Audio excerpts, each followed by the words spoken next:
ایران کے خلاف امریکہ اور اسرائیل کی جنگ ختم کرانے کے لیے پاکستان دنیا کی نگاہوں کا مرکز بن گیا ہے۔ رواں ہفتے مصر، سعودی عرب، ترکی اور پاکستان کے وزرائے خارجہ اسلام آباد میں جمع ہوں گے۔ ترک وزیر خارجہ حاکان فیدان کا کہنا ہے کہ خطے میں کشیدگی کم کرنے کے لیے سرگرم عمل ہے۔ ایران اور ہمسایہ ممالک میں عدم اعتماد روکنا چاہتے ہیں۔ اسرائیل چاہتا ہے کہ مسلم ممالک طویل علاقائی جنگ میں الجھ جائے۔ ترک وزیر خارجہ نے کہا کہ سفارتی سطح پر ٹیلی فونک رابطے جاری ہیں اور تمام فریقین کو تحمل کا مظاہرہ کرنا ہوگا تاکہ خطے میں مزید بگاڑ سے بچا جا سکے۔ پاکستان اور خطے کے امن کے خلاف بھارت کی سازش بے نقاب۔ پاکستان کی عالمی اہمیت سے خائف بھارت دنیا کے امن کا دشمن بن گیا۔ افغانستان کے ساتھ مل کر بھارت کا اسٹریٹجک ڈس انفارمیشن حملہ۔ ایران کے نام پر پاکستان کے خلاف منظم پروپیگنڈا آپریشن لانچ کیا گیا۔ جعلی ایرانی شناخت کے ذریعے پاکستان میں نفرت پھیلانے کا بیانیہ گھڑنے کا انکشاف ہوا ہے۔ INN ایران نیوز اور ایران ٹی وی جیسے گھوسٹ ایکس اکاؤنٹ سے ڈس انفارمیشن پھیلائی گئی۔ پاکستان پر امریکہ کے لیے تیل ترسیل کا جھوٹا الزام لگا کر نفرت انگیز پروپیگنڈے کو بنیاد فراہم کی گئی۔ ایرانی شناخت رکھنے والے درجنوں اکاؤنٹس بھارت اور افغانستان سے آپریٹ کیے جا رہے ہیں۔ پاکستان کے خلاف مصنوعی ایرانی رد عمل افغانستان سے آپریٹ اکاؤنٹس کے ذریعے پھیلایا گیا ہے۔ افغان نیٹ ورک کو بطور آپ کو بتا رہے ہیں کہ استعمال بھی کرنے کا ثبوت بھی سامنے آیا ہے۔ بھارتی ڈس انفارمیشن حملے کا مقصد امن کی کوششوں کے کلیدی کردار پاکستان کو متنازع بنانا ہے۔ سازش میں ٹائمز آف ایران نیوز مرکزی پروپیگنڈا ہب قرار دیا گیا ہے۔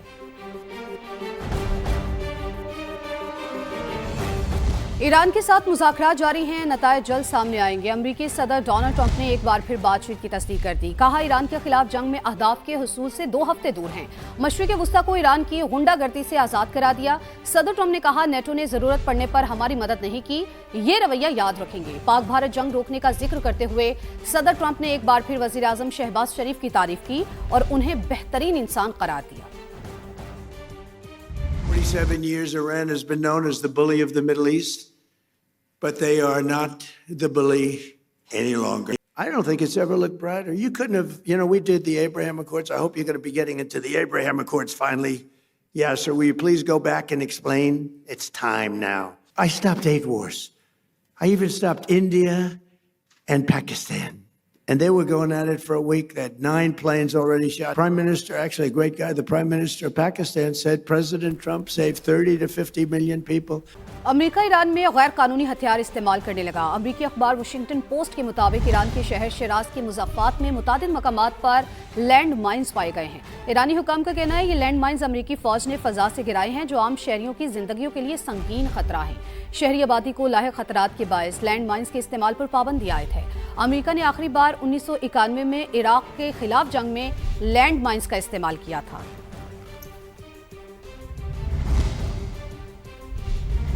ایران کی جانب سے متحدہ عرب امارات کے خلیفہ اکنامک زون پر میزائل اور ڈرون حملے۔ UAE وزارت دفاع کا میزائل گرانے کا دعویٰ۔ میزائل کا ملبہ گرنے سے 5 بھارتی شہری زخمی ہو گئے ہیں۔ ابوظہبی میڈیا آفس کے مطابق حملوں کے بعد خلیفہ اکنامک زون میں 2 مقامات پر آگ لگی ہوئی ہے جس پر قابو پانے کی کوششیں جاری ہیں۔ ایران میں رجیم چینج کرنے کے خواہش مند نیتن یاہو خود مشکل میں آ گئے۔ اسرائیلی وزیراعظم اور موساد کے سربراہ کے درمیان شدید اختلافات۔ اسرائیلی میڈیا کے مطابق موساد چیف نے نیتن یاہو کو ایرانی حکومت گرنے کی یقین دہانی کرائی تھی۔ ڈیوڈ برنیا نے کہا تھا کہ اعلیٰ قیادت کو مار دو تو تہران میں حکومت گرے گی۔ موساد کا ایرانی قیادت کی شہادت کے بعد تہران میں دوبارہ ہنگاموں کا پلان تھا۔ ایرانی میڈیا کے مطابق نیتن یاہو اور ڈیوڈ برنیا کے درمیان ایک اجلاس کے دوران لفظی جھڑپ ہوئی تھی جس کے بعد سے موساد چیف سیکیورٹی حکام کے اجلاسوں سے غائب ہے۔ آگے بڑھتے ہیں۔ صدر مملکت آصف علی زرداری اور وزیر اعظم شہباز شریف کے ارتھ آر کے موقع پر پیغامات۔ عوام سے آج رات 8:30 سے 9:30 بجے تک روشنیاں بند کرنے کی اپیل۔ توانائی بچانے اور ماحول دوست طرز زندگی اپنانے پر زور دیا گیا۔ صدر مملکت کا کہنا تھا کہ بجلی کی 1 گھنٹے کی علامتی بندش عملی ماحولیاتی اقدامات کی ترغیب ہے۔ پاکستان موسمیاتی تبدیلی سے شدید متاثرہ ممالک میں شامل ہے۔ حالیہ سیلاب، گرمی کی لہریں، خشک سالی بڑے چیلنجز ہے۔ ارتھ آر عوام کو اپنے طرز زندگی پر غور کی دعوت دیتا ہے۔ وزیر اعظم نے اپنے پیغام میں کہا کہ ارتھ آر کا مقصد ماحولیاتی تحفظ، توانائی کے مؤثر استعمال اور موسمیاتی تبدیلیوں سے متعلق آگاہی پیدا کرنا ہے۔ آئیں ہم سب مل کر ایک سرسبز، محفوظ اور مضبوط و توانا پاکستان کی بنیاد رکھیں۔ आए अपने वतन की खूबसूरती के तहफ़्फ़ुज़ का पुख्ता अहद करें। वफाकी वज़ीर मवासलात अब्दुल अलीम खान का अर्थ आर के मौके पर कौम के नाम पैगाम। कहा, अर्थ आर मनाने का मकसद महज रोशनियाँ बंद करना नहीं बल्कि ये पायदार मुस्तक़बिल की जानिब इज्तिमाई ज़िम्मेदारी के अज़्म का अयादा है। अब्दुल अलीम खान ने कहा, पाकिस्तान आलमी सतह पर माहौलियाती तब्दीलियों के शदीद असरात की ज़द में है। हमें तबाहकुन सैलाब और बदलते मौसमों के असरात का सामना है। उनका मुकाबला करने के लिए माहौल दोस्त ग्रीन इंफ्रास्ट्रक्चर की तामीर वक्त की ज़रूरत है। हम सबको मिलकर पायदार मुस्तक़बिल की जानिब अपनी जिम्मेदारी निभाना होगी। तवानाई और आबी वसाइल का तहफ़्फ़ुज़ करना हर मुहिब्बे वतन शहरी का फ़र्ज़ है। वफाकी वज़ीर मवासलात ने बताया, हम अपने रोड नेटवर्क और मवासलाती राहदारियों में माहौलियाती तब्दीलियों के खिलाफ मुदाफ़त पैदा कर रहे हैं। इंफ्रास्ट्रक्चर को जदीद और माहौल दोस्त बनाकर कार्बन फुटप्रिंट कम करेंगे। सब्ज़ शाहराएँ और तवानाई के मौसर ज़राए हमारी आने वाली नस्लों की ज़रूरत है। तो ईरान का इसराइल पर एक और तगड़ा वार, क्लस्टर मिसाइल भी दाग दिए हैं। इसराइल का डिफेंस सिस्टम आयरन डोम ईरानी मिसाइल रोकने में नाकाम दिखाई दिया। ईरानी मिसाइल गिरने से तबाही आई है और ये बताया जा रहा है कि एक इसराइली हलाक भी हुआ है, मुतअद्दिद ज़ख्मी भी हुए हैं। बिल्कुल, और मुतअद्दिद तलबीब में इमारतें हैं जिन्हें नुकसान पहुंचा है। गाड़ियों में आग भड़क मची है। बहरीन की बात करें जहां हमले हुए हैं, सऊदी और अरब अमारात का ड्रोन्स गिराने का दावा भी इस मौके पर सामने आया है। सऊदी अरब के प्रिंस सुल्तान एयरबेस पर ईरानी मिसाइल हमला और इसी नतीजे में 12 अमरीकी एहलकार जख्मी हुए। वॉल स्ट्रीट जर्नल ये रिपोर्ट कर रहा है। अमरीका के मुतअद्दिद रिफ्यूलिंग तैयारों को नुकसान पहुंचा है। अमरीकी अखबार ये रिपोर्ट कर रहा है और बेस पर मौजूद अमरीकी तैयारे जुज़वी तौर पर मुतासर भी हुए हैं। तो ये रिसेंट डेवलपमेंट्स है जो सामने आ रही है। इसराइल और अमेरिका के भी ईरान पर हमले जारी है, यानी कि सिचुएशन बढ़ती जा रही है और ज़्यादा जो है वो गंभीर होती जा रही है। तेहरान और इस्फहान पर शदीद बमबारी हुई है। मुतअद्दिद अफराद के ज़ख्मी होने की भी इतलात मौसूल हुई है। महराबाद एयरपोर्ट की बात करें जिसके करीब भी धमाकों की इतलात है। कुछ विजुअल्स हम भी आपको दिखा रहे हैं।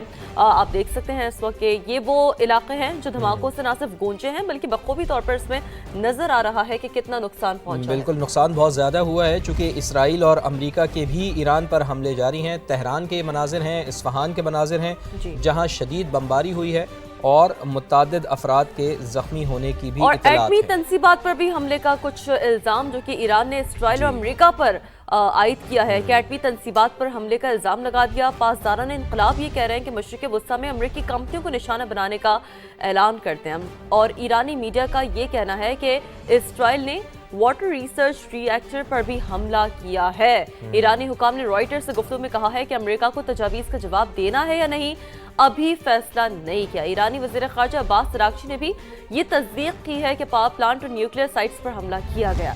इसराइल के मुताबिक हमलों से पहले अमेरिका को एतमाद में लिया गया। ताज़ा हमले अमरीकी सदर के दावों के बरक्स हैं। बिल्कुल, और इसके साथ साथ आपको ये भी बता दें कि ईरान के बोशहर न्यूक्लियर पावर प्लांट और खंदाब हैवी वाटर प्लांट पर भी हमला हुआ है। बोशहर का रिएक्टर महफूज है, ताबकारी का अखराज नहीं हुआ।